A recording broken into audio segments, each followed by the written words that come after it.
Ito, ang niluluto ko ngayon ay arroz caldong manok. Ito, nasutay ko na siya.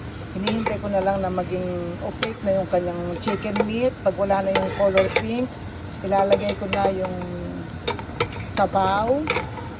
And then, pag kumukulo na yung sabaw, ilalagay ko na itong aking rice. Ito, ilalagay ko na sa aking sweet rice. Yan. Tapos, nilalagyan ko siya ng ito, yung spices niya na safflower.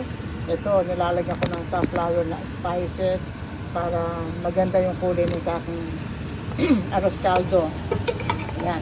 At saka bago nyo kainin yung arroz caldo pala, ay masarap ito pag lalagyan ninyo ng lemon juice, yung lugaw, para masarap ang lasa niya. Saka mamaya, pag ako sinipag, magpiprito pa ako ng tokwa para kakainin ko kasama ng arroz caldo kasi masarap yun eh. Sa Pilipinas kasi pagkakain ka ng lugaw, masarap, may kapartner na tokwa at baboy. Yan, okay.